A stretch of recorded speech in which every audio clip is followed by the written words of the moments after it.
வாங்க bright terrace கார்டனில் மாடி தோட்டத்தில் வானம் பார்த்த மிளகாய் எல்லாமே வந்து மேல் நோக்கி வளருது. நான் வந்து இதை வந்து சின்ன க்ரோ பேக்கில் தான் வச்சுருக்கிறேன். சரியா, சின்ன க்ரோ பேக் தான் இது. வந்து 15க்கு 15 இந்த சைஸில் தான் வச்சுருக்கேன். 15க்கு 15 இல்லை, 10x12 ஹைட்டு. நான் மடக்கி விட்டுருக்கேன், நல்லா ஹைட் இருக்குது, மடக்கி விட்டுருக்கேன். ஏன் அப்படி சொல்கிறேன், அது வானம் பார்த்த மிளகாய்னா இதெல்லாம் நார்மல் மிளகாய். இதுங்க இதெல்லாம் வந்து கீழ் நோக்கி தான் வளரும். இந்த மிளகாலாம் பார்த்திங்கன்னா கீழே தான் வளரும். இங்கே பாருங்கள், இதெல்லாம் வந்து நார்மல் பச்சை மிளகாய்.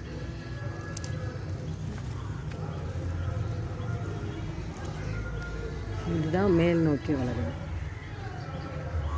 சின்ன க்ரோ பேக்கை தான் நான் வச்சுருக்குறேன். ஏதோ நம்ம வீட்டுக்கு தேவையான 4-5 மிளகாய் நம்ம வந்து எடுத்துக்கலாம்.